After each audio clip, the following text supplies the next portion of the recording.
Hello, welcome to another video. This is the Athlon XP system that has a damaged case. This is melted and the front is completely missing. It's disappeared, it's gone forever. Nobody knows where that is. So the plan is to rebuild this system into one of the other cases that I've got. This has got a rather large Asus A7N BXE motherboard, which has this little proprietary Wi-Fi card. It's got a Firewire card, it's got a graphics card, AGP slot, and all the capacitors look good as far as I can tell. So this will make a really nice Athlon XP system. And can replace my other Athlon XP system that's got a sort of motherboard with bad capacitors. So yeah, I'll most likely speed up the footage because otherwise this will be a very long video, and hopefully we can just get through this quite quickly so that we can get to the point where you get to see the results.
cut this bit because this is boring and I'm just making loads of noise.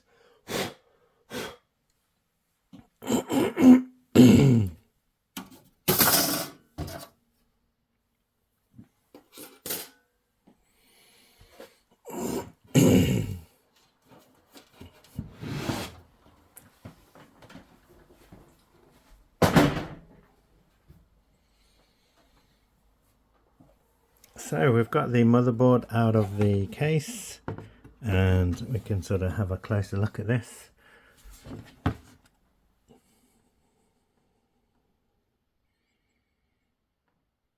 We've got SATA down here, which I don't think I'll use, but you never know. Underneath we've got the sort of circuit layout, and this is where the processor goes, and this is the main sort of chipset, and this has got an Enforce NVIDIA chipset under here. There's Enforce 2 South Bridge there, and apart from a bit of dust, it looks in really nice condition. What does this AGP sticker say? Remove safety tab when using AGP Pro card. And we've got the back plate here. So we're sort of ready to move on to putting it into the other case, so I'll just grab that, make some room.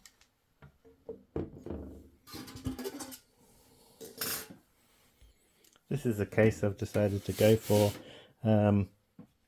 It's an Antec case and the design inside is quite old, but the sort of styling at the front looks quite sort of modern, and I kind of like the idea of having a PC that looks just like everything else but is actually containing an old AMD Athlon system. It's got a nice big fan here that could do with a bit of a clean, but we'll get to that at some point. And this case has a top panel that this sure slides back. This top plate comes off, and then these two sides lift away like that, and this one does as well.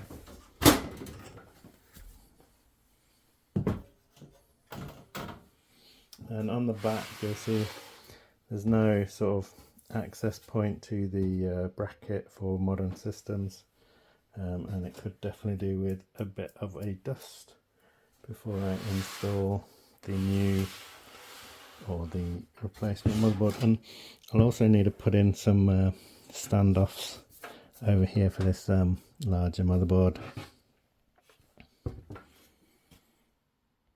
So I've dusted this quite a lot, and interestingly this fan here has a little switch. It looks like it's got LMH, low, medium, high, for controlling the speed of this fan. It's got a Molex connector, so it's not driven by the motherboard connectors. This is this switch here, comes out of this fan. You can speed this bit up. No, delete that bit. I'm just going to remove this fan so I can clean it properly. This bit can be sped up.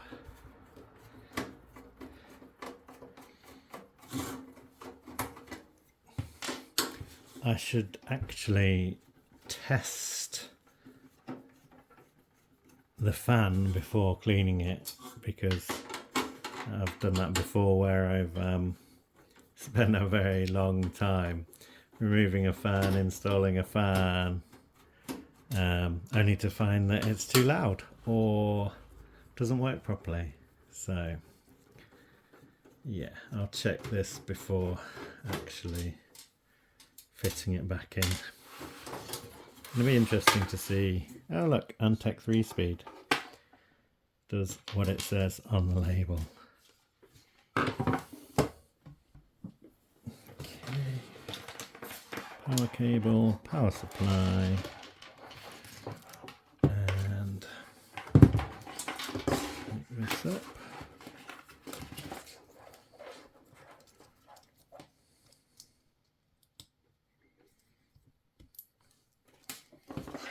There's the speed control there. And I'm just going to use this power supply tester so that I can power on the power supply without having to short the connection.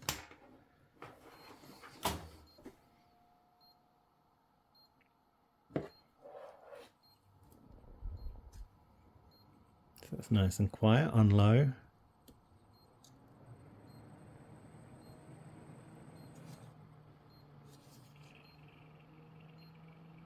It's got a bit of a sound when it's upside down.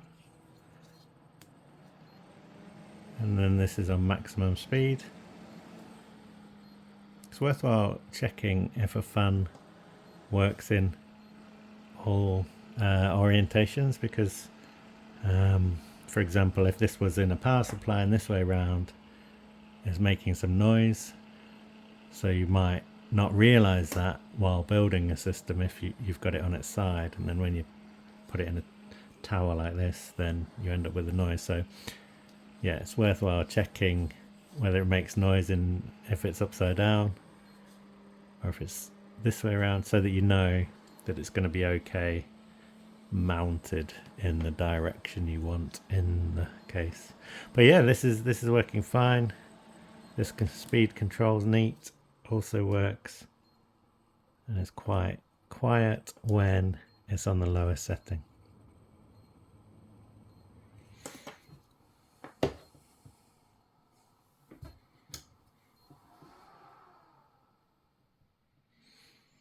Okay,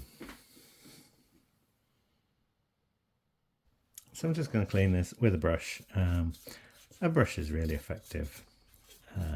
Doesn't cause any sort of pollutant to the environment, you know, if you're using a spray can of air, and doesn't cost anything. So yeah, and you can just wash this and then dry it and then use it as much as you want.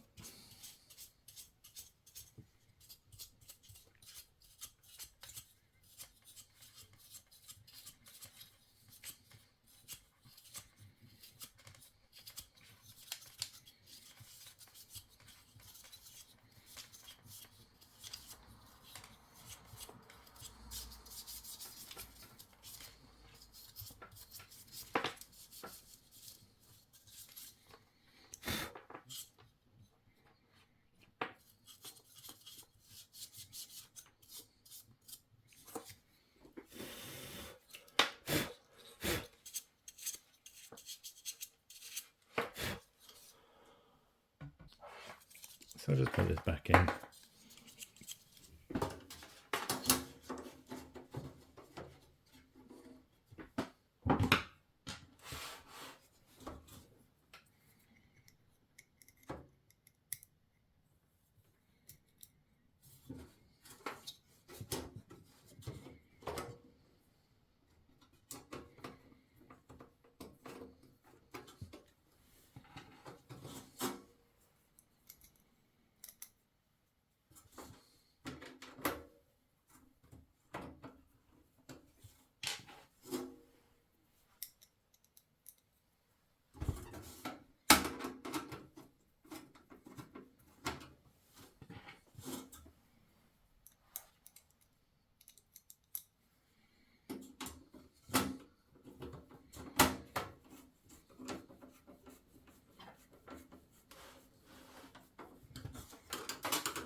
Whoa, you'll be a bit more careful with the motherboard.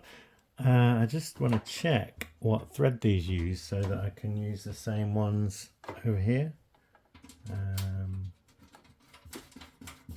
Yeah, it looks like they're the same as the other case, and if they're the same height then I could use the same, take the standoffs from the other case so that I'm reusing some parts. Except for the fact that the standoffs in the old case are these old style ones that clip into those squares, so I can't reuse these ones. Luckily I've got a box, not a box, cut that bit. Luckily I've got a bag of miscellaneous standoffs that I can go through and see which ones match the ones already in there. So I've taken this out so I can see which ones match up with it. It actually looks like none of them match up. They're either too big or too small, and this is the sort of size that I want, and none of these are the ones match. So I'm going to have a look through some other cases to see what I have. It actually looks like I'm a little bit screwed, if you'll pardon the pun, because so few systems actually have full-size motherboards that go all the way out here. So most of my other PCs don't have any of these spare. I could find maybe a workaround where I put some little rubber feet that are the right height to sort of support it in these areas, or I might have to actually order some of these that are the right height, but for the time being I'll have a think about it and come back to this a little bit later. This is how much difference there is between the different standoffs. The middle one is the one that is in the system, and these are the other sizes. So the shorter one's maybe 2mm shorter, and then the taller one's maybe 2 or 3mm taller. And this would just result in the motherboard bending if I use these shorter or taller ones. So yeah, there was kind of, I guess there's not much standardization going on between different manufacturers, and yeah, if I replace all of the standoffs in the system with either taller or shorter ones, the backplate won't line up and the motherboard won't line up with the backplate properly. So yeah, not sure where to go from here at the moment. Okay, so I might have a temporary solution. I've got these little rubber feet, or rubbery foam feet, and I might stick a couple of these and they can support the motherboard, and until I get round to finding some of these, although this temporary solution, if it works, will probably end up being a permanent solution. So we should be good to start putting this motherboard in. I think these should be squishy enough that hopefully it won't lift the motherboard up too much, and it should give us the support we need. So we need to put the back plate in.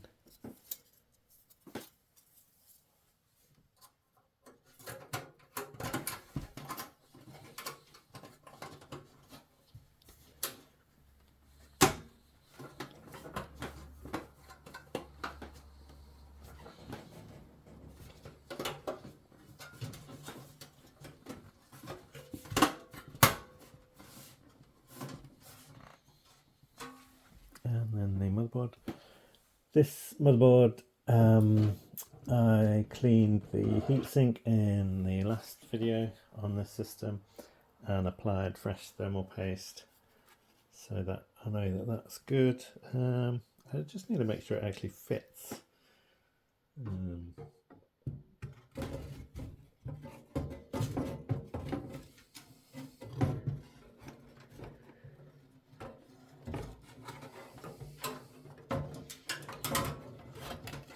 There's not really much room in this case, considering the size of the motherboard. And let's try this way.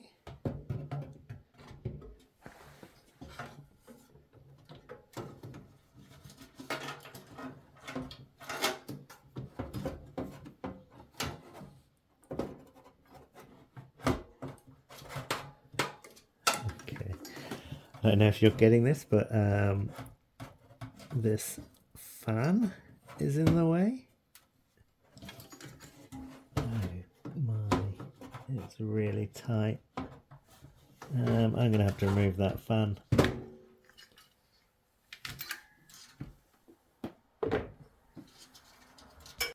Okay, try again.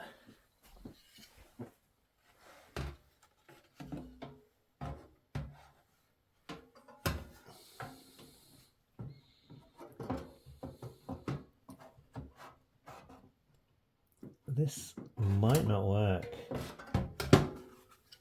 There's a bit over here that you probably can't see, but I'll show you shortly. Does that help? So,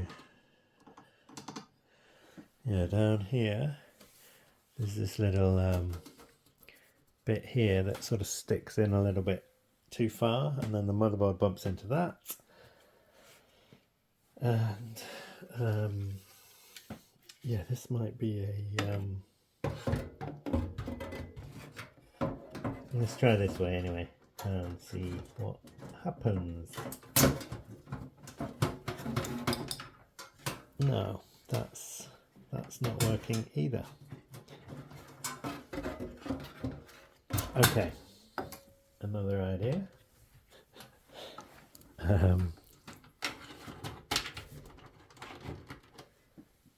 Take this out, put this on here. It's got these little things that are getting in the way basically. Put this on here and see if I can put this in like this.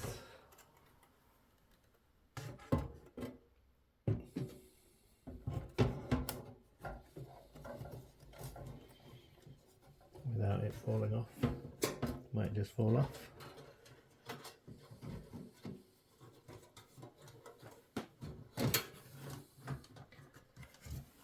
Okay, so I think that might work if I can now push this in.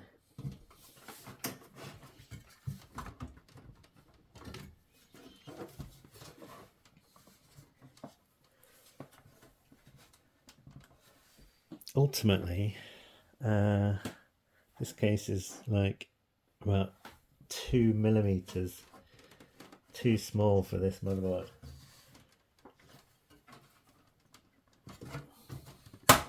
Okay. So how do I push down the bottom of that?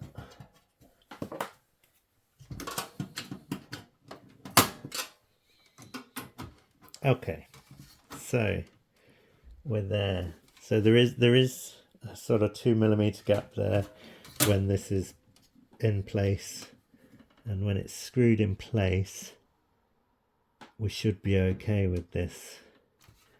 There's also a gap at the bottom so that it's not touching any of the metal, but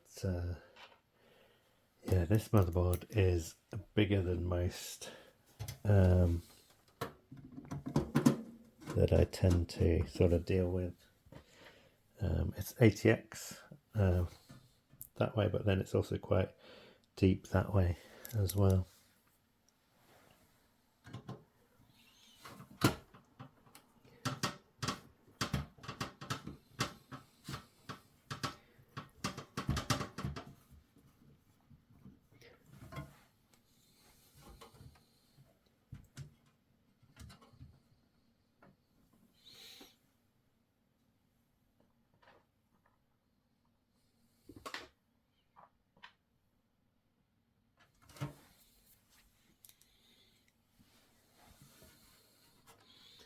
Gently pushing it into the right position while screwing these in.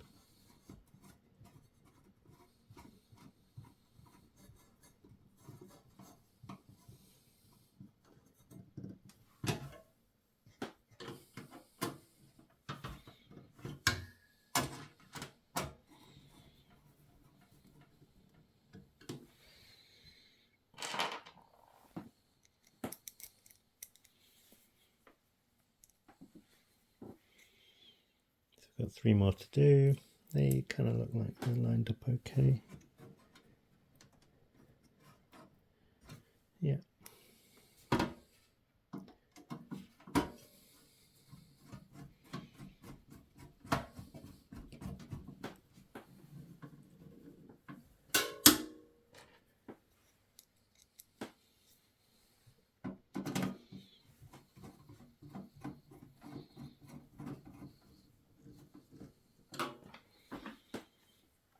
And one more screw.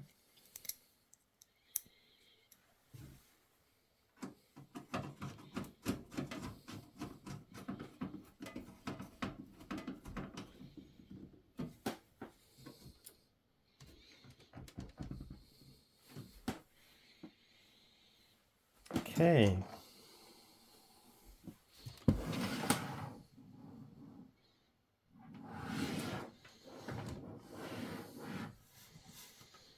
Basically just need this someone to hold this here at all times. Let's put in the graphics card that was in this system that I used to get this working, and then we know what we're kind of dealing with. Yeah, that looks fine. And then a power supply. I'm going to be using an Antec 380 EA 380D green, 80 plus bronze. It's got 20 amps on 3.3 and 20 amps on 5 volts.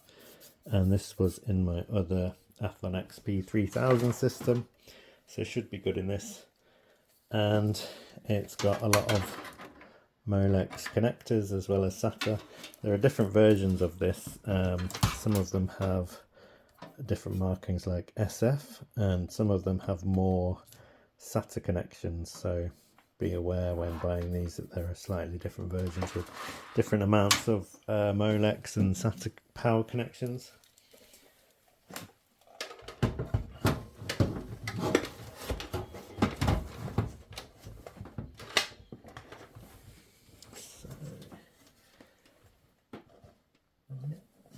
The way it wants it to be.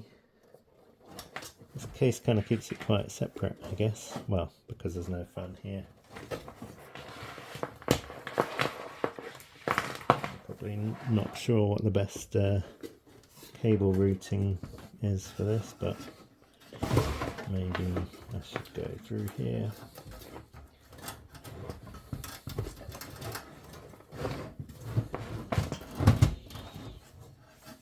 And at this point, I just want to check that it's working before screwing everything in and adding hard drives and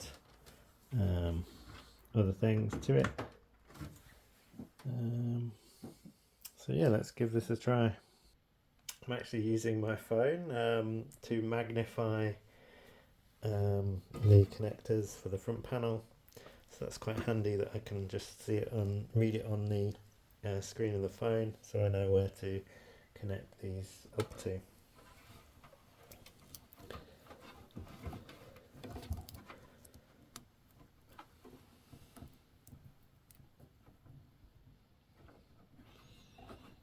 So we've got a speaker.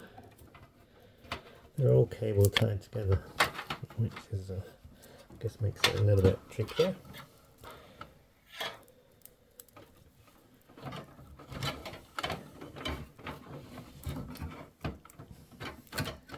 We've also got the USB front panel connectors cable tied. Yeah. Okay, main one is power at the bottom and reset next to that.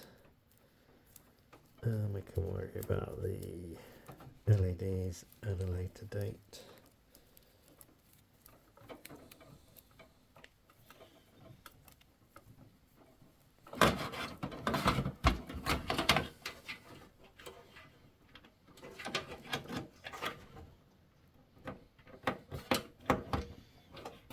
I'll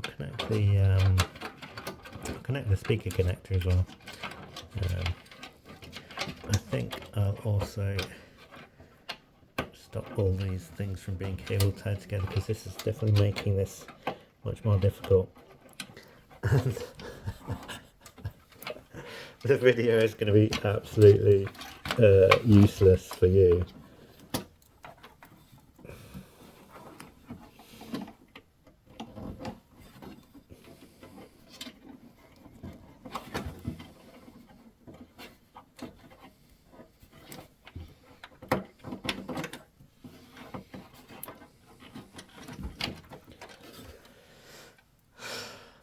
Okay, so I've connected up the power and the reset switch, and these are all tied together with the USB cables, so that was a pain in the behind.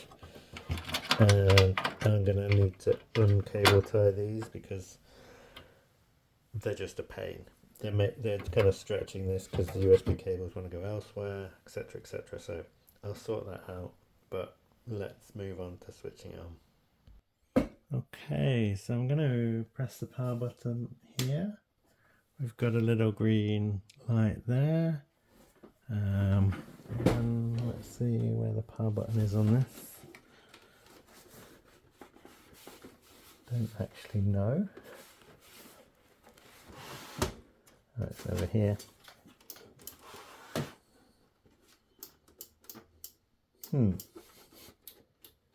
No. We're not getting power. Maybe I've put the power switch in the connected that up to the wrong bit. Okay, I'd put these things in the wrong place, so hopefully now it's going to switch on and we might get something on the screen if everything's happy.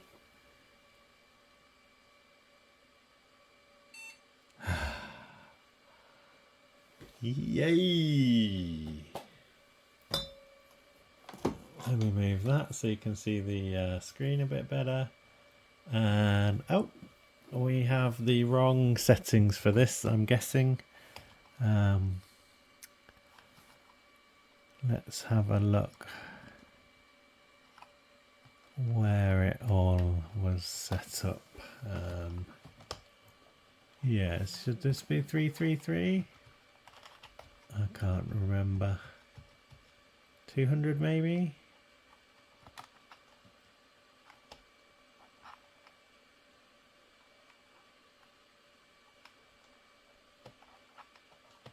So we can adjust it. Let me check what the processor is. I should probably look up the settings, but we've got maybe try 200 by 13 and see what we get. Save, yep. Exit and save, yep. And if it posts, great. If it doesn't, then it should reset back to a default or an acceptable speed, and then we can go from there.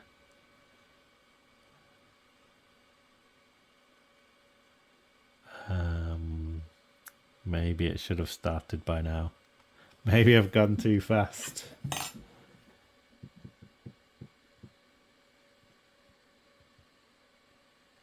Yeah, maybe I should have gone for 13 by 166. So let me switch this off. I think this jumper might reset the BIOS.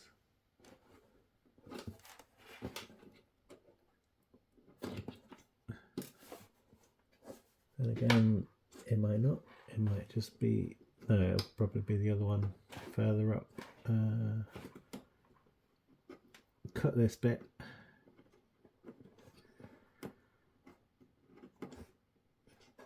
So this jumper here, or this one. There's too many jumpers. It's like a jumper there, a jumper there, a jumper there. And normally you'd want to use the one nearest the battery to clear the CMOS. So I'm going to do that with this one.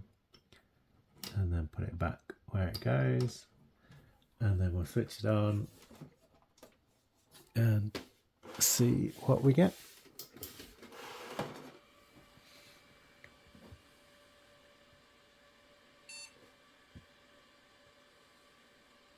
So, tab to show post screen, but we've gone into the BIOS. In chipset, we want 166 by 13 maybe. Exit save. Let's have a look what we're getting.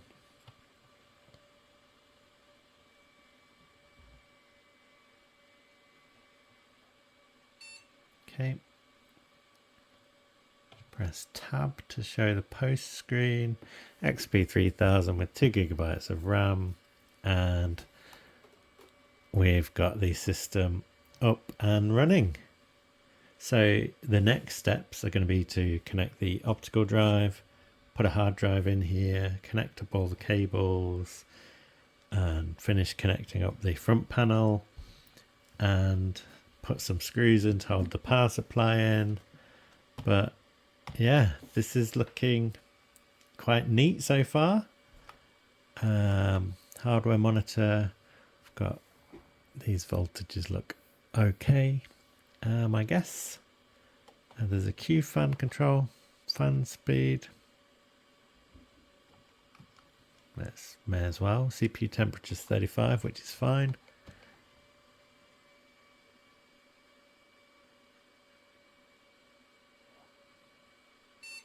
Doesn't seem to have made any difference to the noise level of this fan, but it's not an annoying noise.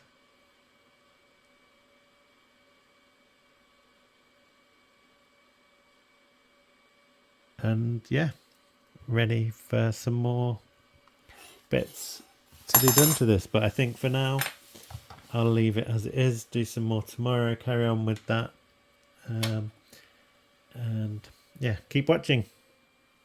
Oh, the fan speed has changed a little bit. I don't know if maybe I should replace this heatsink. I've got quite a nice Arctic cooling silent heatsink that I could be putting there. I think it's quieter, so that'd be a good option, because this power supply is quite quiet, and oh, it's going quieter again. But yeah, it'd be quite nice if I could turn this into a fairly quiet system, but I'll probably change the graphics card as well. So that introduces another fan, and then, you know, you've got to try and balance it all out. But yeah, keep watching and see what happens next. It just got even quieter. So maybe this system would be all right with this heatsink. As I'm trying to make this into a quiet system, I'm going to take this heatsink out of here and use a different heatsink that's I know is really quiet. I should have done this when this was out of the case, because otherwise trying to get this into that angle is going to be tricky. I might actually have to take the motherboard out of the case to do this.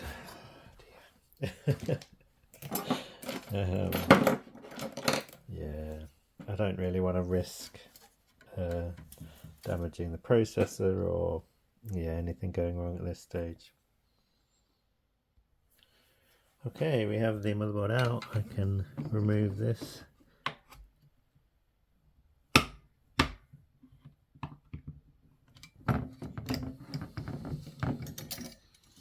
Here we have the CPU. It's worth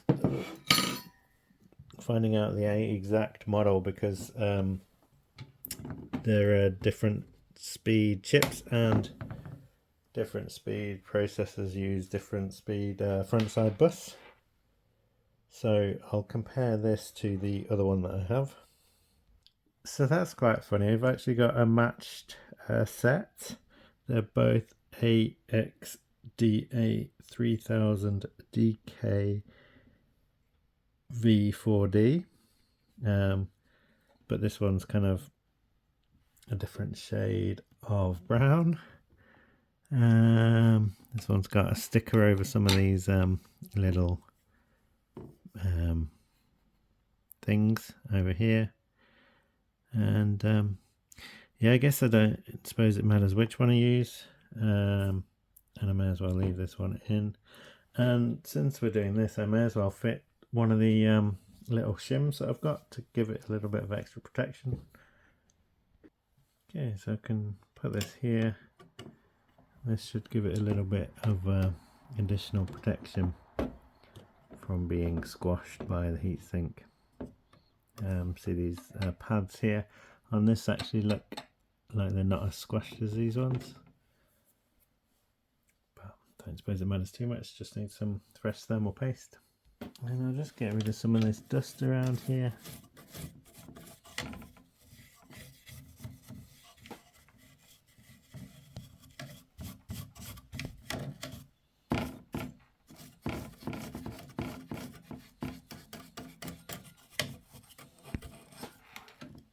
So this is the heatsink that I'm going to be using, which is an Arctic Cooling Copper Silent 2, and it's got a huge copper chunk there, and it is pretty quiet, so it should be a good starting point for if we're trying to make this into a fairly quiet system. And I'm going to put some thermal paste on.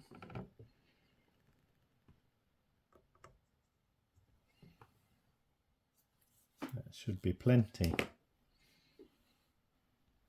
Okay, so we're going to carefully put the heatsink on, starting with this back side.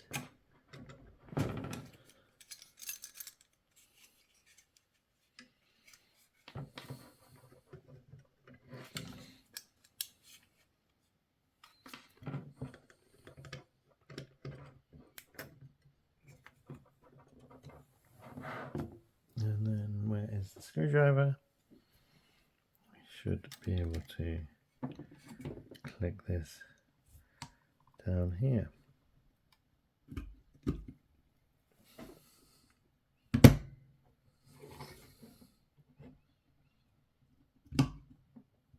Okay, great. I'll just do a little bit more cleaning on this board while it's out. And I'll give it a fresh CMOS battery while we're here.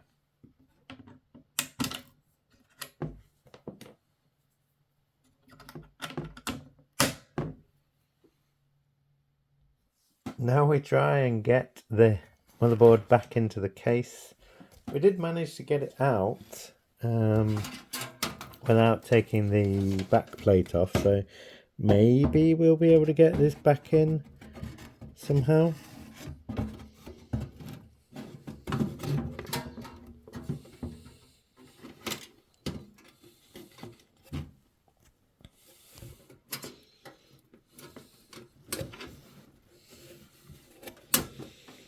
Like I need some kind of magic hands, basically.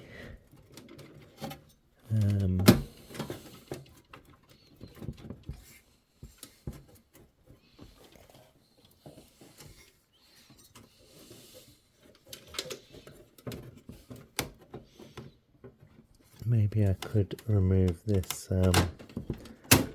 hard drive tray. Ah, okay. I think we might have done it. Yeah, we've done it. Great. So, back to putting some screws back in. Okay, so I've got a suspicion that maybe this motherboard can run in dual channel mode, so I will try moving these this RAM around, see if that's possible, because that could give us a performance boost, but for the time being I just want to make sure it works after we've replaced this and taken it out and put it back in, before changing anything like the memory.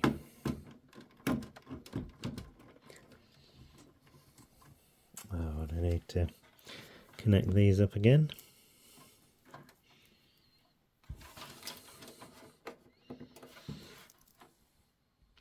Okay, so that's all connected. Let's connect it all up to the power, the monitor, and see if it works still. Okay, so I'm going to switch the power on the power supply. I'm looking for the green light. We've got that down there. And then I'm going to press the power button at the front and check I've switched it on. Yeah, switched on, power button. Okay, I remember, I think I got the power button connection wrong the last time I did it, so maybe I've done the same thing this time. Okay, so I've moved it over now, and we should, yep, we've got power, we've got the power LED working, we should be getting something on screen, we've got the beep.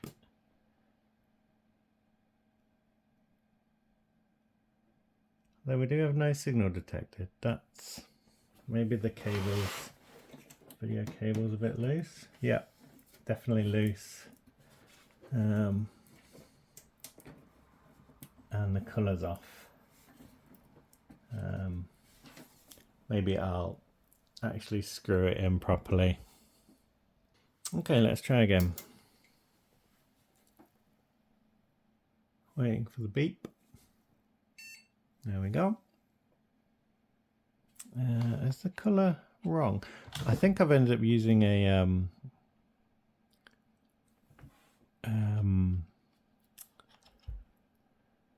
yeah, the colour's wrong on that. I think I've ended up using a pretty dodgy VGA cable.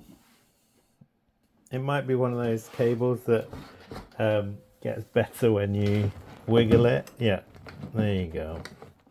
So if I hold it like that, the colour's okay. Yeah, I need to switch that VGA cable out.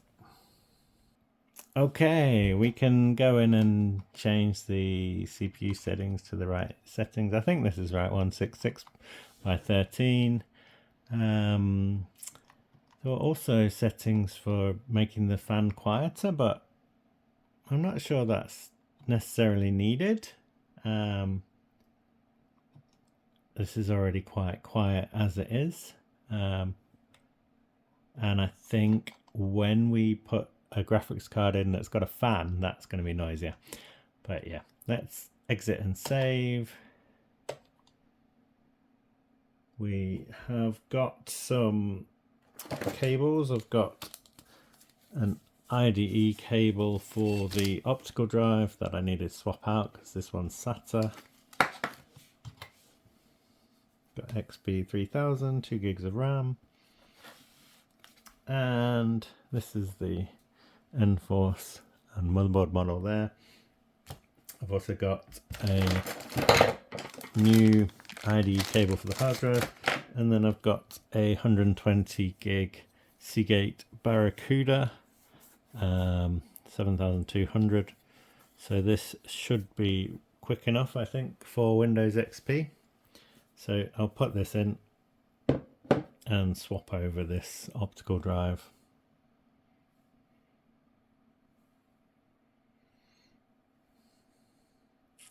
But first I need to switch this off.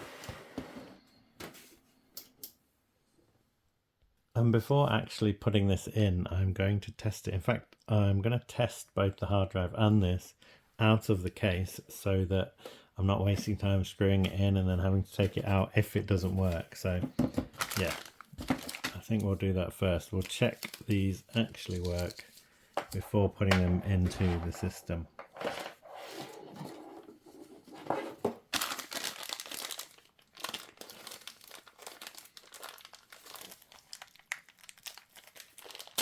You can cut this bit. Brand new 80 conductor IDE cable.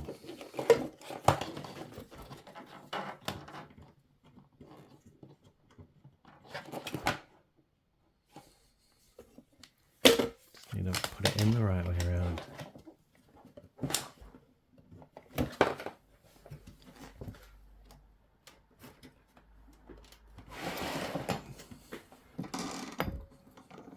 Get some light on this so you can see what I'm doing. So I'm going for the blue.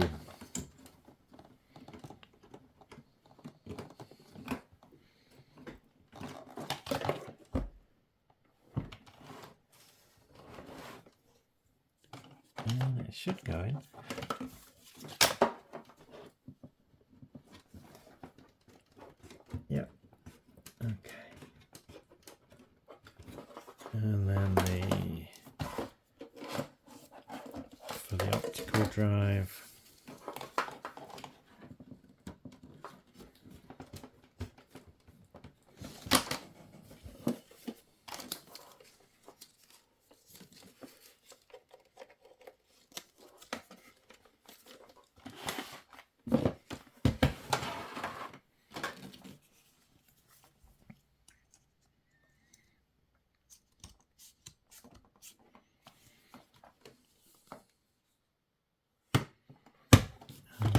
Power.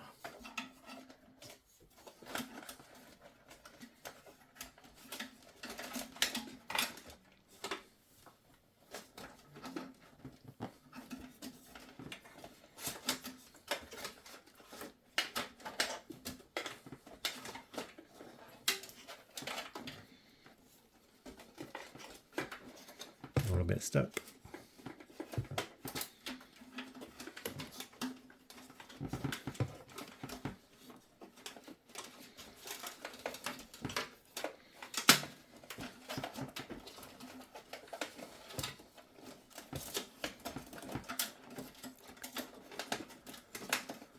This can be cut as well.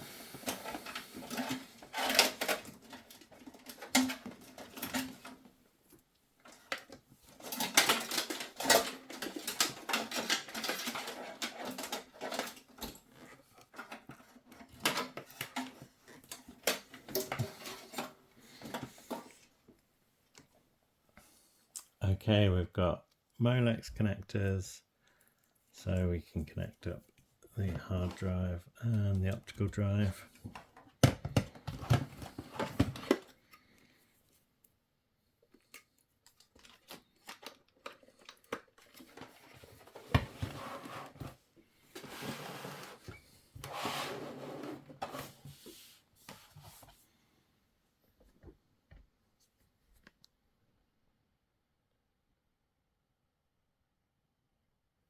Okay, I think we've got everything in the shot. Let's press the power button, if I can reach it.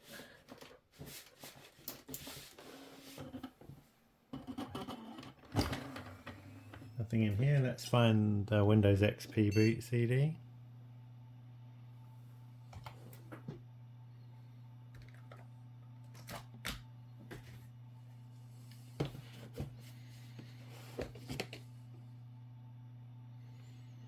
Complaining about a hard drive, a floppy drive, and we haven't used an 80 conductor cable for the optical drive. I suppose we should really.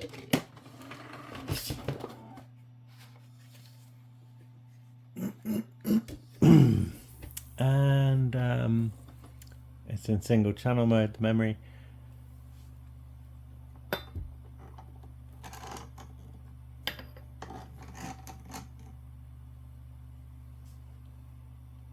So I'm just going to quickly set the hard drive to primary master.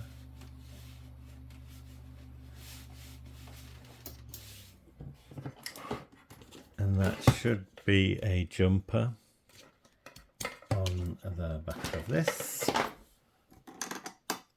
Oh, we don't have any jumpers on it. So it's got this tiny little writing here.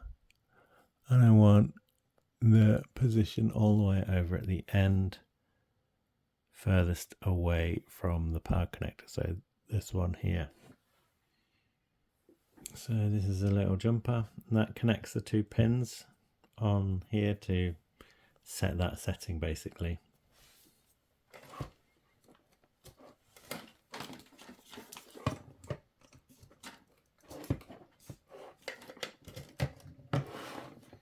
And let's go again.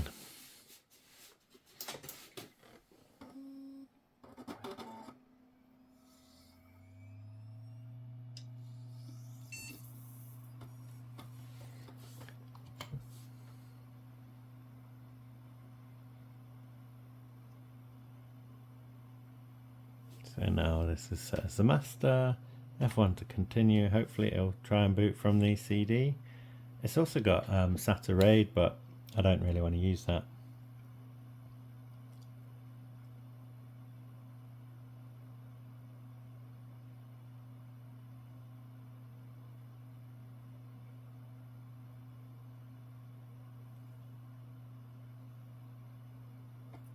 Oh, here we go, boot from CD.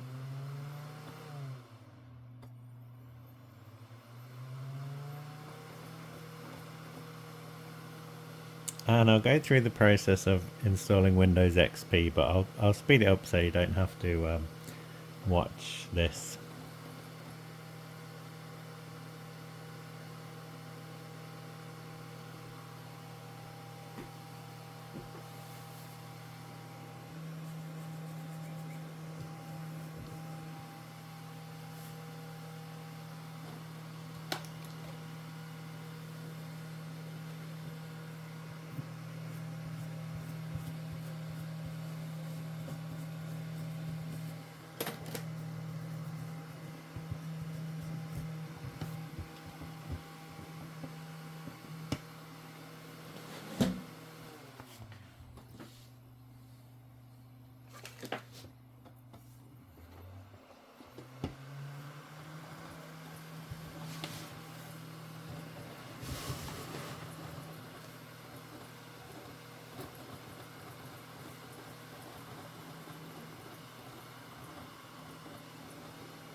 I'll be recording another podcast later tonight.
Okay, so we've made it into Windows XP, and we've got the full resolution, so it must have installed the drivers for the Matrox.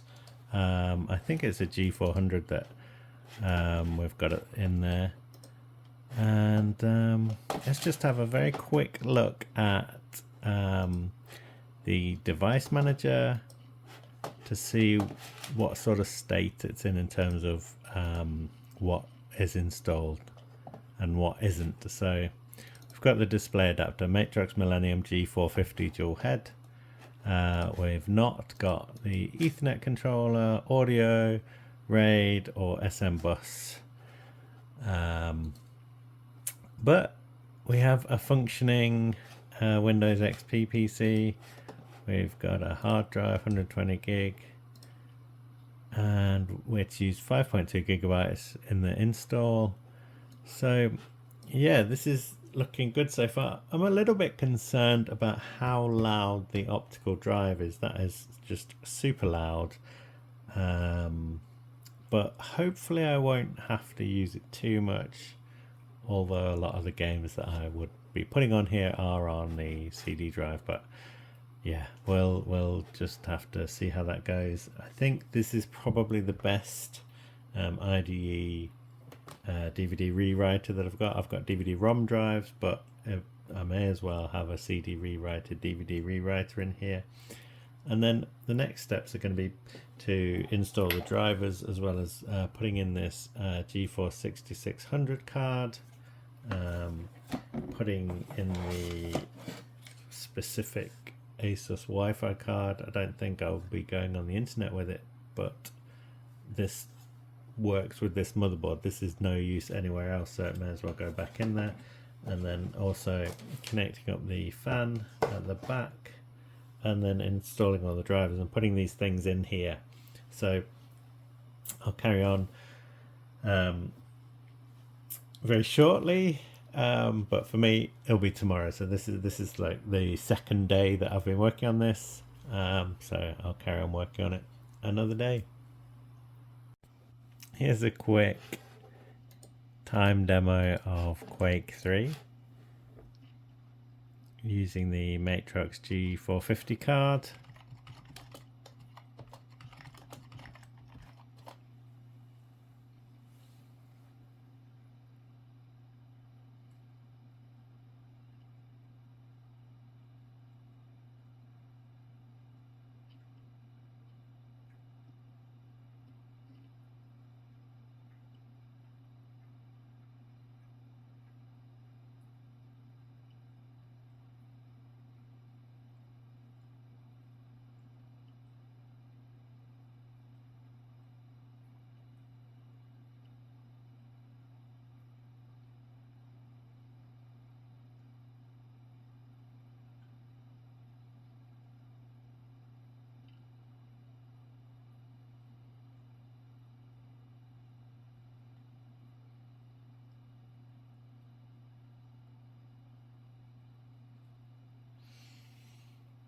It's definitely struggling a little bit and it's going pretty slow, but it'll be good to have this as a reference point, I guess, compared to putting in the different card.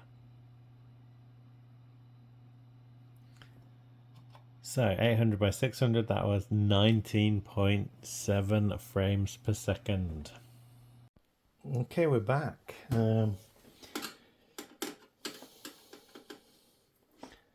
Just need to put in the drives, put in the graphics card that I want to use, connect all the cables, and install drivers.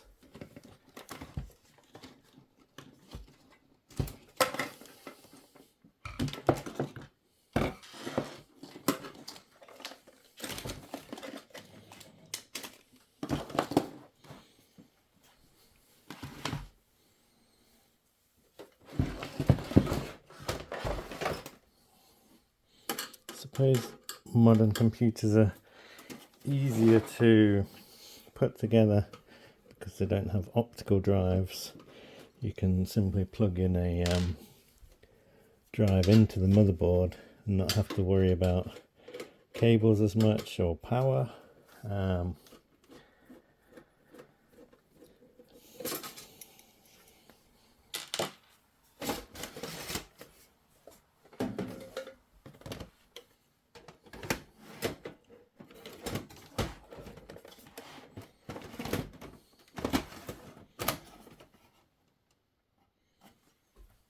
That looks all right.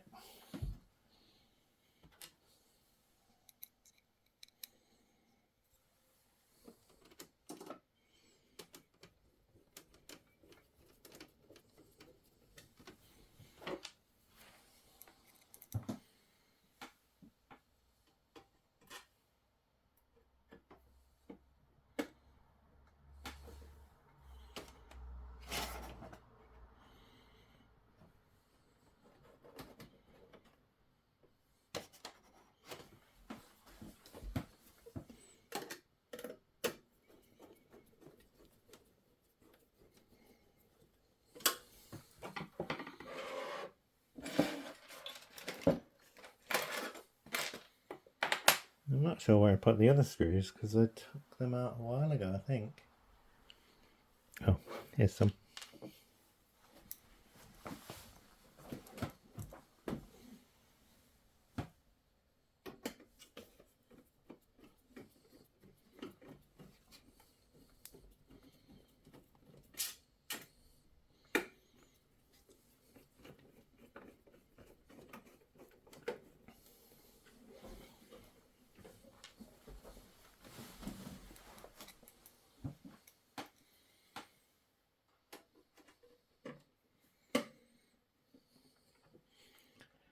I'd say building old computers or computers back in the day definitely took a lot longer.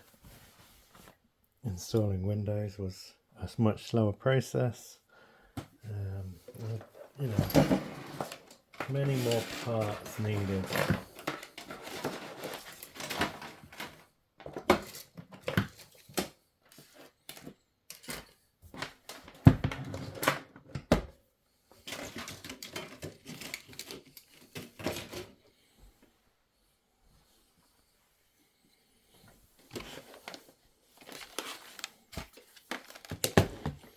Probably cut some of this.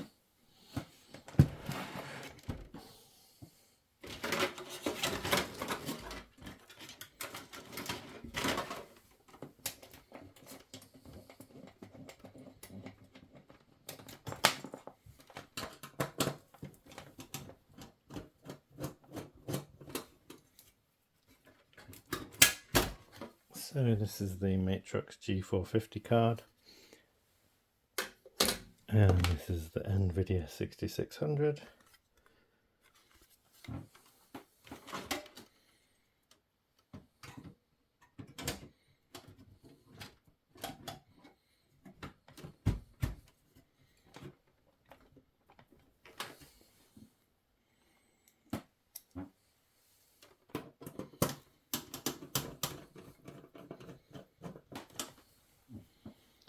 So I need to work out how these kind of rubber grommets work for the hard drive mount.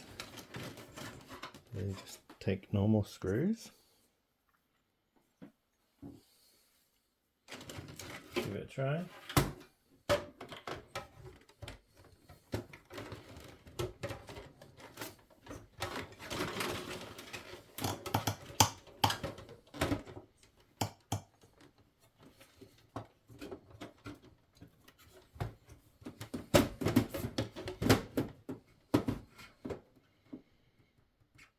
Well, it lines up, so I guess so.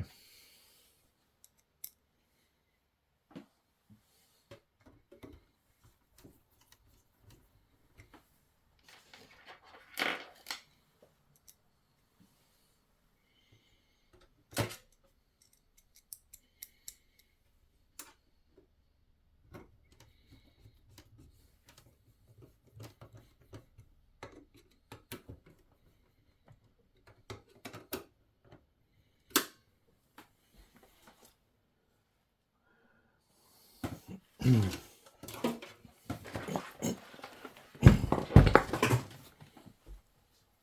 I need to try and make these cables a little bit neater.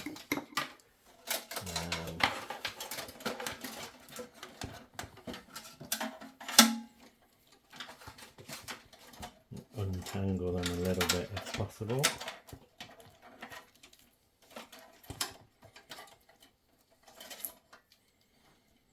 And I think I've got, yeah, there's two separate SATA, not SATA, there's two separate Molex cables, so I can use one, keep one up here for the optical drive and have one going down to the hard drive.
And then we've got the IDE cables to connect up.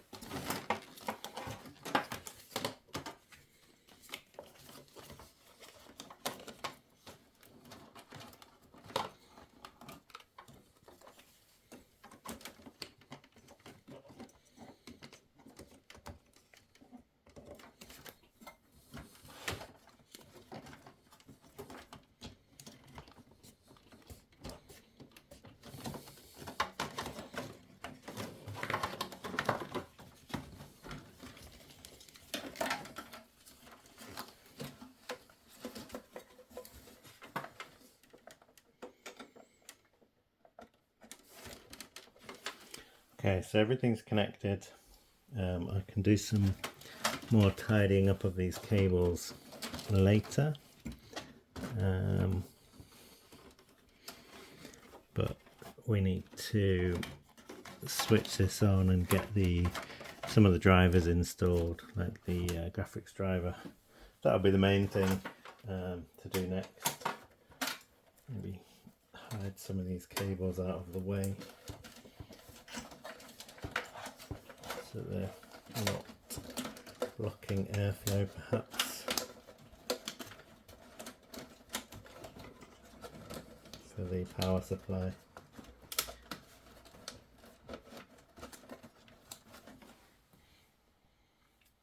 And let's connect some things up.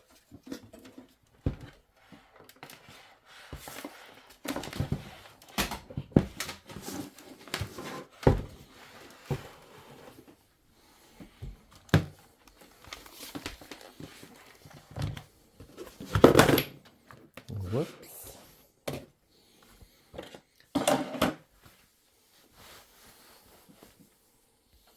Okay, so I'm going to switch on the power supply. I'm going to press the power button. This is the fan. The fan in this graphics card.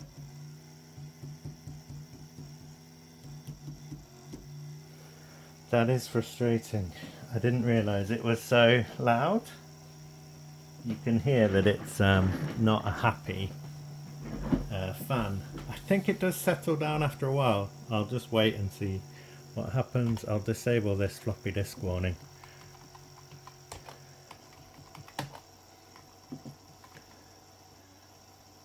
Temperature is low.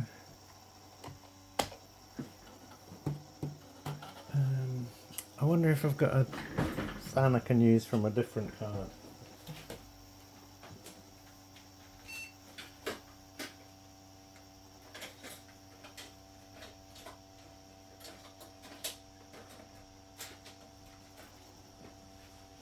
I think it's pretty unlikely actually. I might have to try and order something.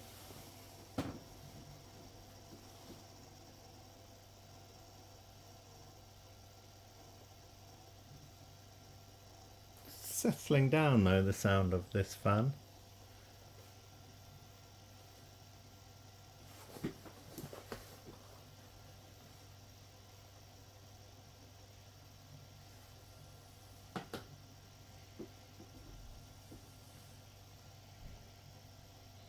So,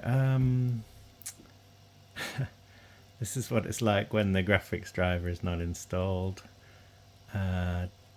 I'm not connected to the internet, so I'll just move on and I'll download the drivers so that I can install the graphics card. Yeah, it's definitely not happy right now, so let me get the drivers. Okay, I've installed the driver for the graphics card. Let's have a look. Display adapter GeForce 6600. There's all these other drivers that I haven't installed yet, but let's see how Quake 3 performs. Oh, that's not right.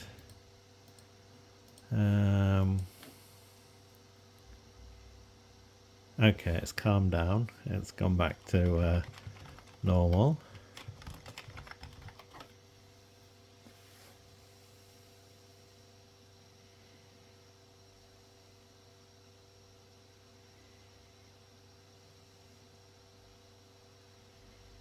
Yeah, this is definitely much quicker than the other one, but I don't know why it's doing this.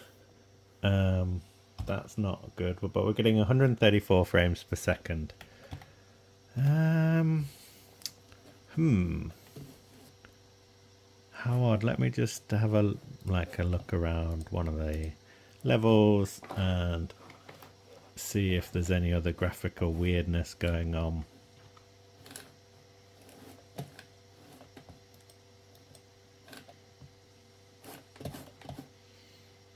I think it looks all right.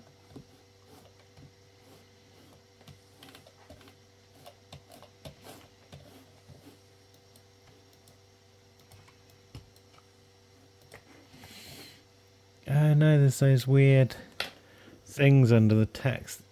That is annoying. Oh dear. I could try different drivers. Yeah, why not? See if that makes any difference, but that could be a problem with this card. Which is a pain, because I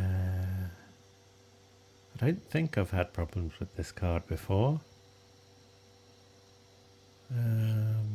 It's uninstalled, so I need a restart before I can install the other drivers.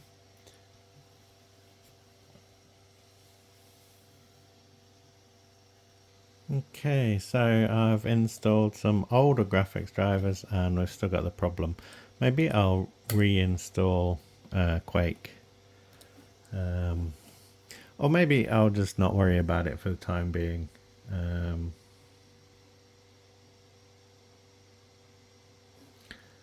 Does it say the... Oh, here we go.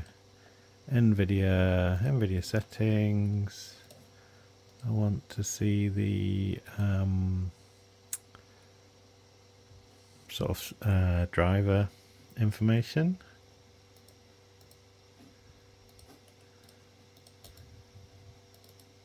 Does it say here?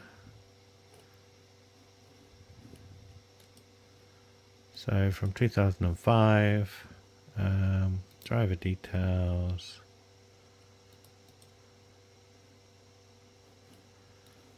Does that number match up with what I've installed? This is probably really boring to watch.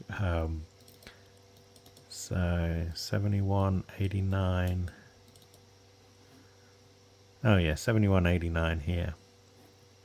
So shall I go for 7177?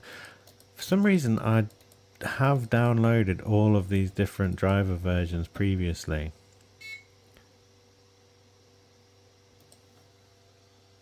So yeah,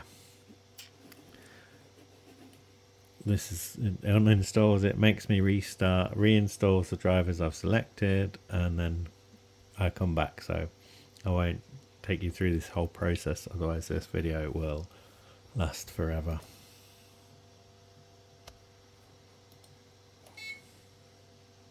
Okay, so I can't seem to get anywhere with this. Still got the same issue, so I'm going to try and boot from another Windows XP install and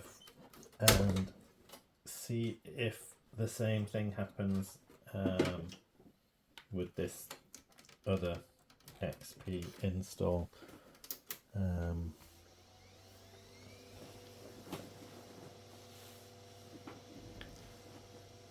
I might run into some other issues because the chipset that this other XP drive was installed on is different. So yeah, let's just see what happens, I guess.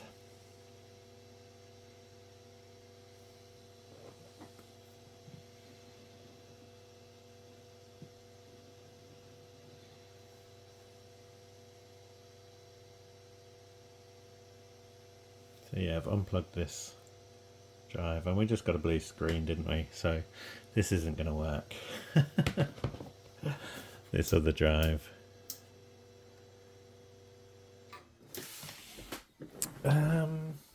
Okay, I'm just going to carry on.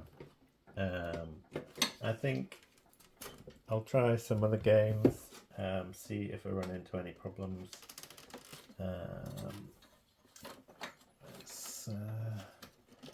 Yeah, I'll connect this back up, install a game and see what happens. The noise of the fan on this card has sort of settled down, which is a good thing. So the closest game to hand is Black and White 2. I don't think I've ever played this actually, so I may as well give this a try.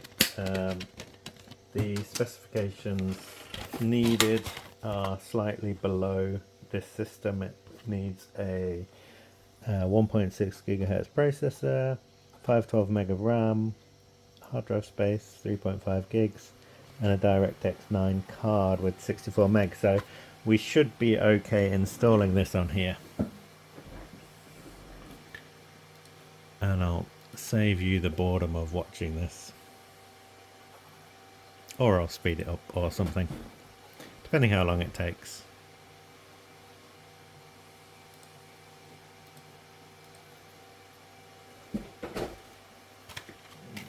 This is the boring bit. Trying to find the code.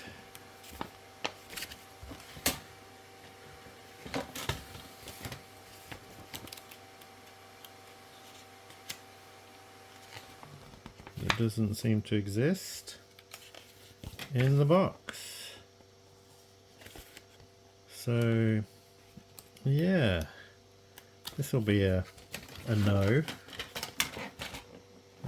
because there is no code.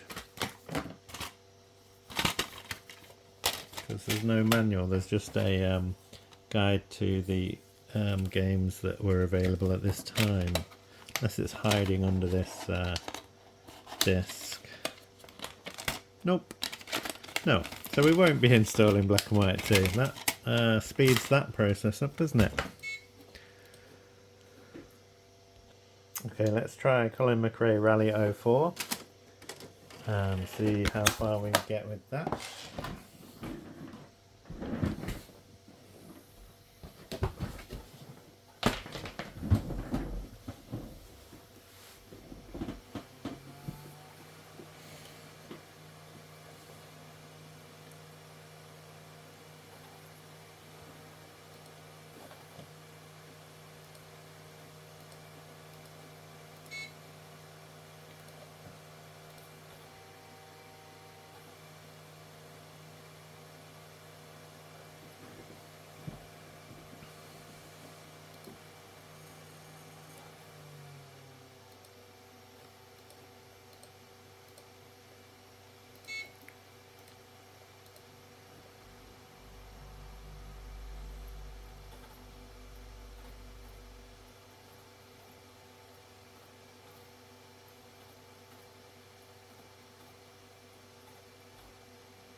speed this bit up. This is really slow.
Okay, let's try this game. I'm not entirely convinced by this optical drive. It seems quite loud and quite slow. So I might, if I find a different drive, try a different one and see if it's quieter. But yeah, it's not a massive issue, is it? Oh, I also need to install the sound.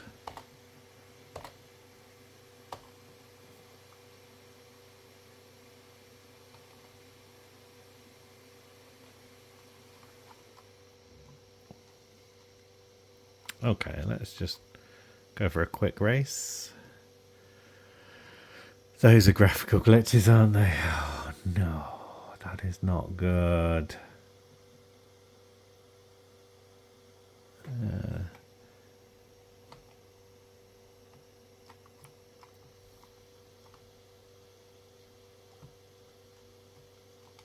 I mean, it looks okay in this bit, but it's the like text in the menus that's or yeah, there's something up with the graphics, and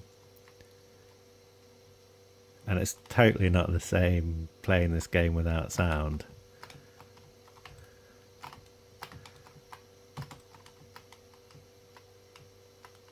But I suppose as long as it's sort of in the menus, it doesn't matter too much. But if the graphical glitches were in the game, then that would be annoying. I've just remembered the existence of 3D Mark. Let's try that.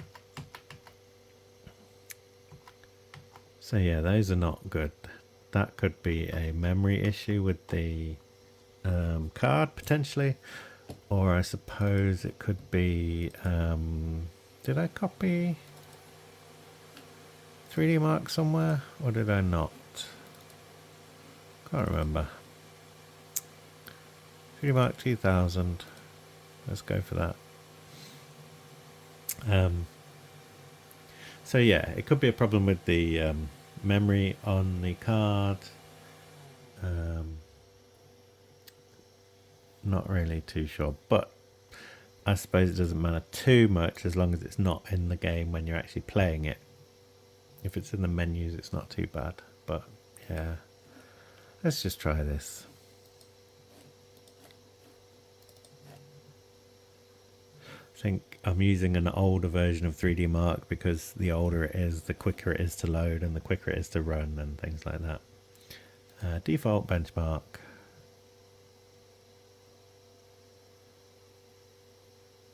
I mean, that looks fine. That looks really good. So maybe I won't worry about it too much. And I'll just carry on with installing drivers for all the rest of this stuff. And yeah,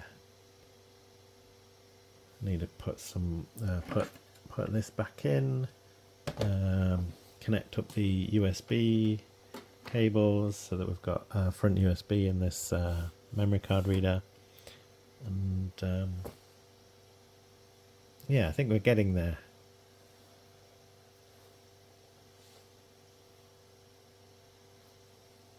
You can see some graphical glitches here in this detail. There's these lines here that shouldn't be here. I'm not sure if that's showing up on camera yet. It is. So yeah, maybe, I don't know. That's a bit of a pain, but I think you can still get AGP cards for relatively cheap, I think.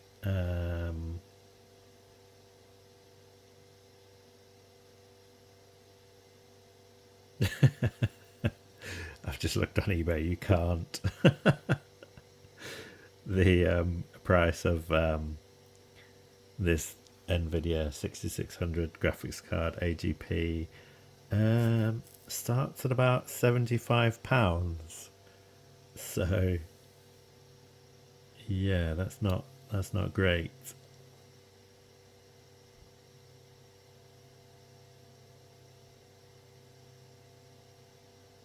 And then the price goes up from there.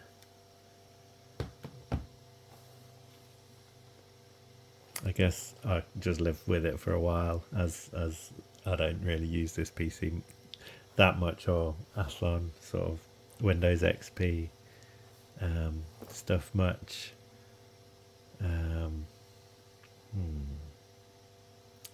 I think it's going to go on the later base. Leave it to later, or later on. Ron can sort it out later.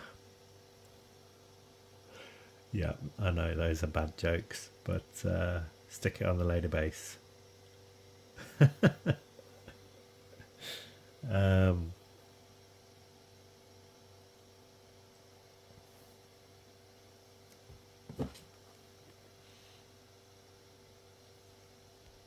Just for information, this is how many 3D marks this graphics card and processor got.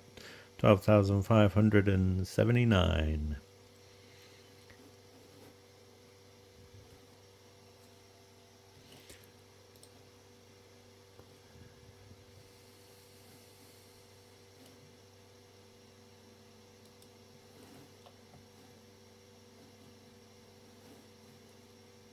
Not sure if I've shown the disk speed on camera, so I'll just quickly show that to give a sort of rough idea of the speed of this IDE hard drive running on an IDE cable.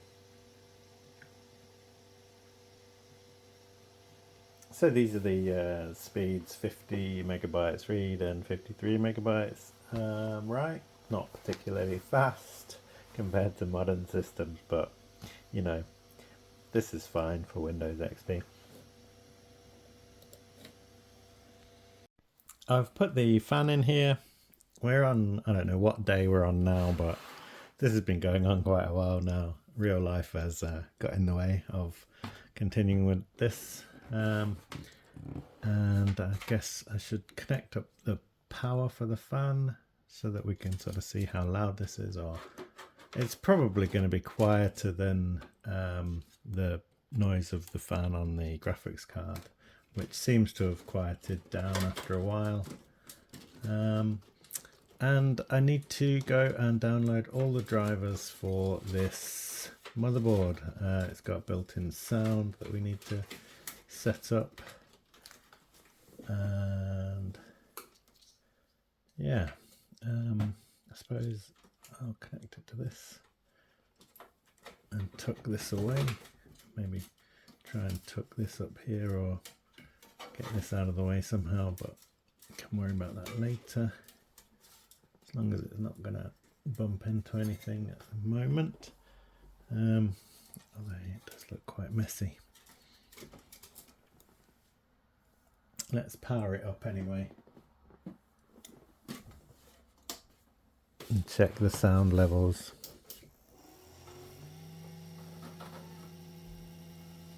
So yeah, the fan on this graphics card is loud, and then it sort of settles down eventually.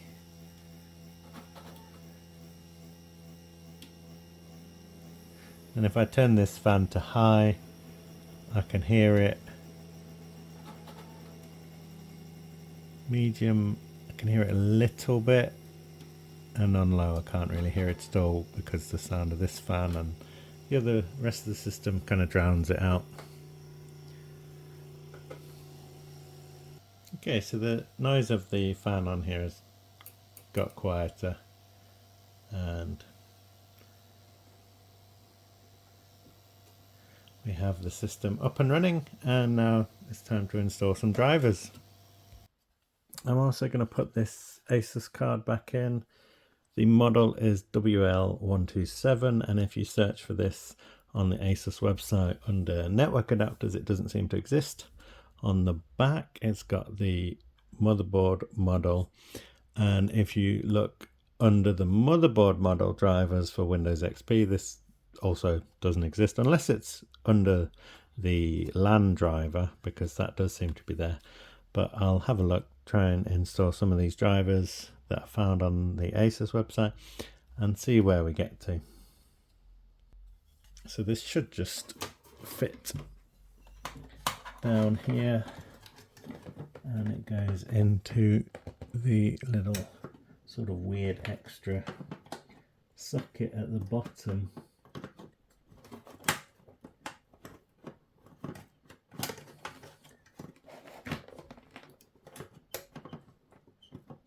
Actually see if it's lining up or not. It seems kind of awkward, but let's keep trying.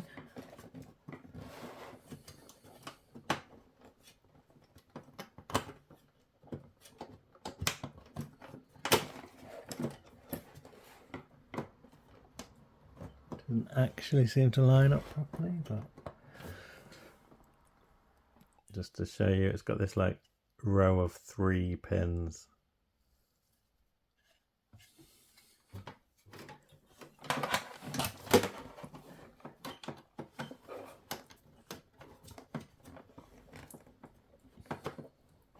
It's like, nah, I don't want to go in there. Why would I want to go in there? I mean, I don't know why they didn't just stick with PCI. This is how it's lined up. I wonder if the motherboard needs sort of moving up a little bit if possible. I might give that a try. Not sure if you'll be able to see that, but I have lifted the motherboard up a little bit. So perhaps in the video you might be able to see a slight difference in the position of this in comparison to the motherboard. And this is slightly better. I'm just installing the N-Force drivers for the motherboard, and I definitely need to order something like this, a fan for the graphics card, because it is pretty annoying, the sound of that fan at times, and they're about £2.90 on eBay.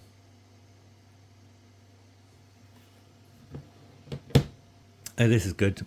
It's got the audio drivers as part of the NVIDIA N-Force drivers, so I'll hook up the speakers. It'd be nice to get sound in Windows XP.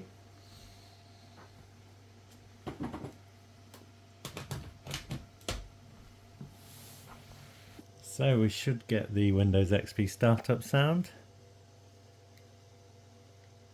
when it boots.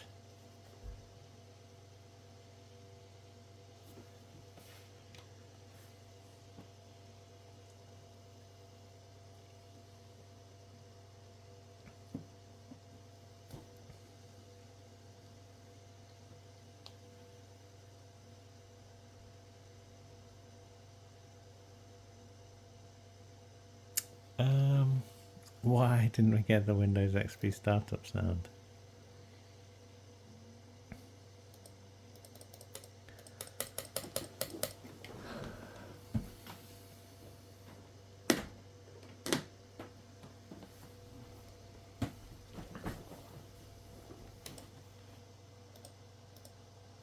We've got 2 volume controls,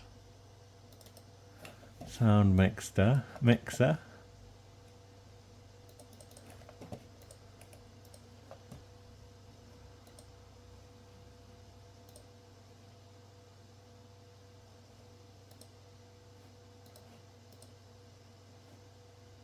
Why are we not getting any sound?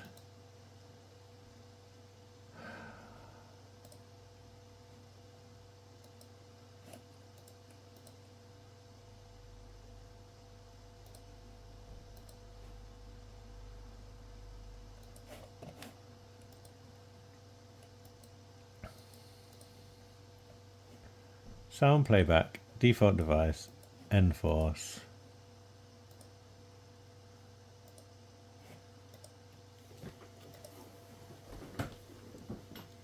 This is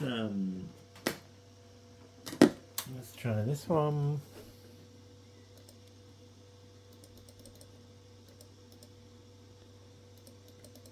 This is oh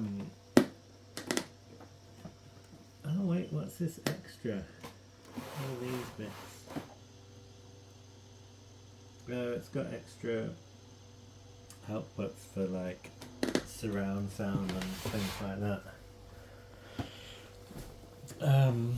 This sort of PC build is kind of going much more slowly than I would have hoped, and seems to be going wrong much more than I would have hoped.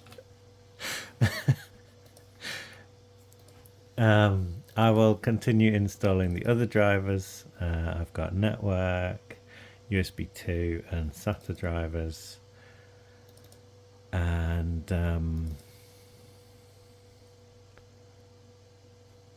Apparently this is a network driver.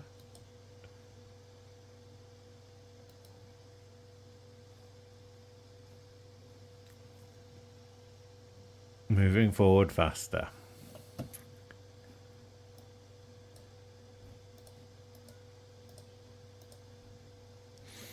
I'll carry on installing drivers and see where we get to. There's the potential that the onboard sound doesn't work.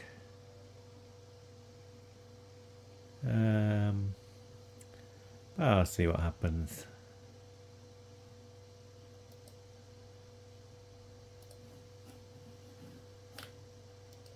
So we've got device manager. So we've got network adapters. Got 1394 net adapter, Marvel Yukon Gigabit Ethernet. That's impressive. We've got an Enforce networking controller. We've also got I think I plugged in a USB Wi-Fi adapter, which is this 802.11. So I'll unplug that. That'll go. And then we've got this network controller, which I think is perhaps this other Wi-Fi adapter. We've got a RAID controller. That'll be the SATA. So let's do this. Okay. That's one of those ones where I just point it at the folder.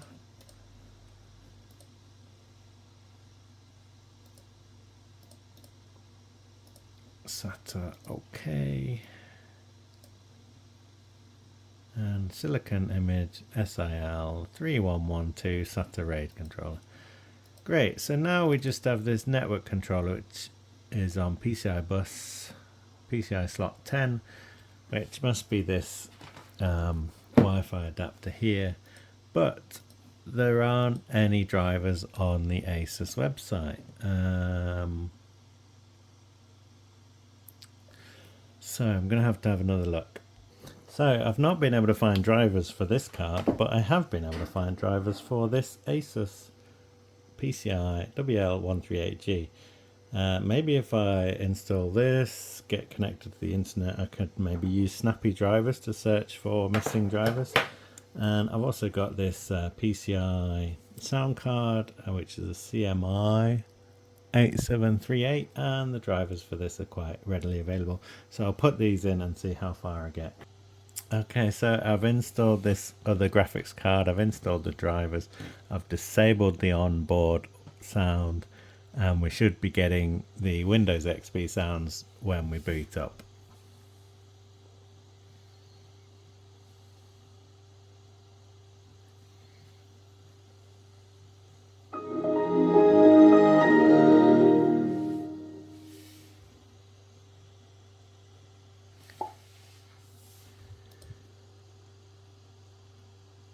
And I've also installed this Wi-Fi card.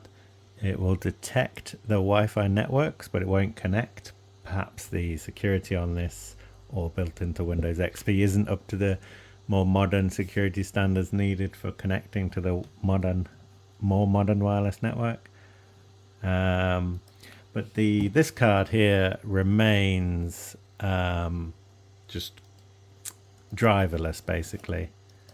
So in device manager, we've got this network controller, which is this bottom one, and then I've disabled the Enforce audio, and we've got an exclamation mark for a game port.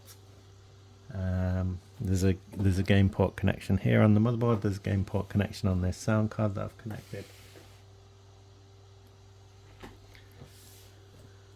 and yeah, basically I might just leave this here. It's not doing any harm being in here.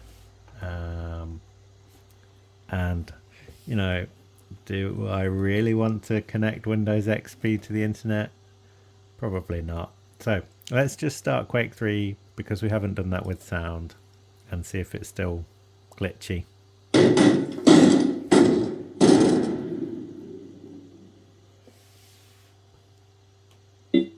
Oh, it doesn't seem as glitchy as before. Let me turn the sound down.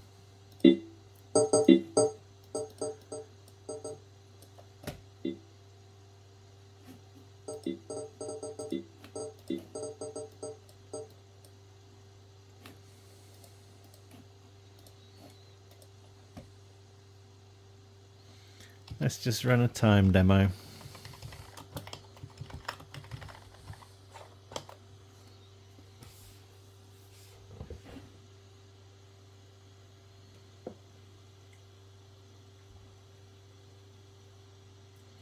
I think I've turned the sound down too much. Yeah. So that was 245 frames per second. That's pretty good. And yeah, let's try Colin Mcrae Rally, because that was also showing those glitches in some of the display things.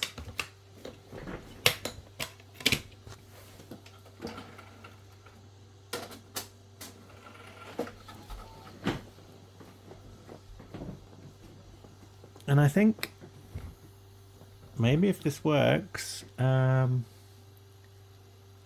once I've tidied up some of these cables a little bit, I might call this almost done. I think if I keep going with this, I could be, you know, installing games, trying different things, trying to get that work, trying to connect to the Wi-Fi.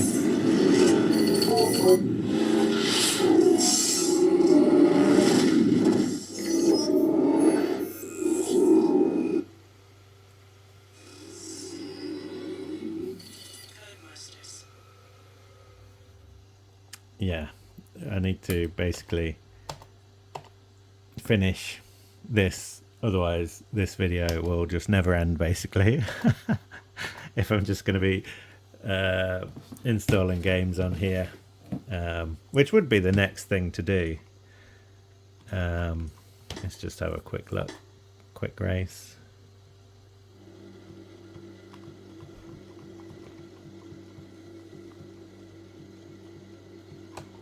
Five, 4, 3, 2, 1, go! Into 6 left and 6 right cut. Into long 5 left tighten. Straight 200. And long 6 right into 4 left. And long 6 right tightens into 3 right tightens, don't cut.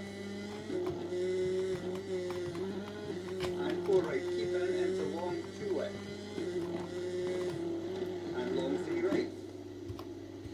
So this looks fine actually. I'm not seeing any problems with this. And there was some like graphical glitches in this bit earlier, so maybe they've gone as well.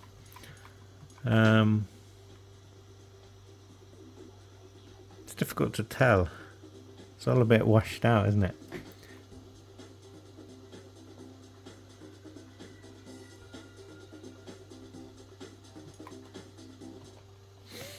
But yeah, I think we've got a pretty good working Windows XP system here.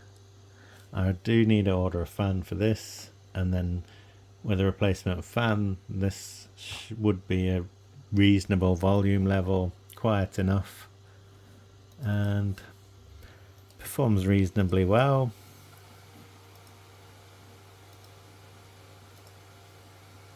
Seems quick enough and responsive enough.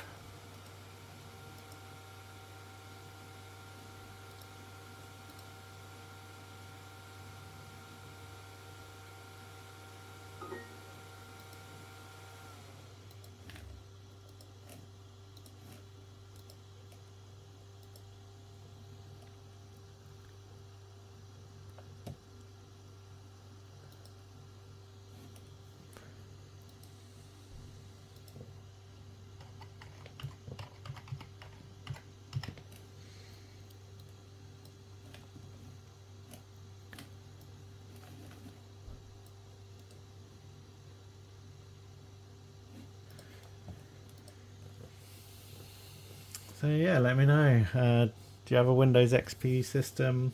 What's your system made up of? Do you still use it? What are your favourite games? And I'll just put the sides back on and we'll sort of see what change there is in sound levels.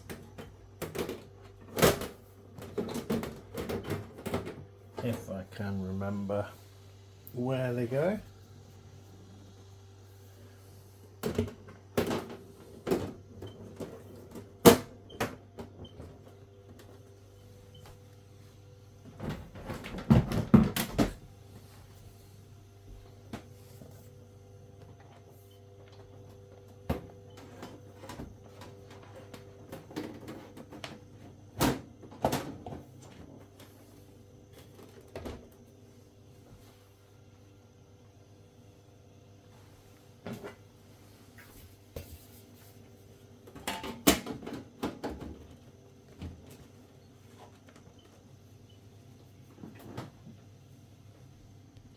So there we go, quite a nice looking system running Windows XP with an Athlon XP 3000, and once I sort out the fan in the graphics card it should be much quieter as well.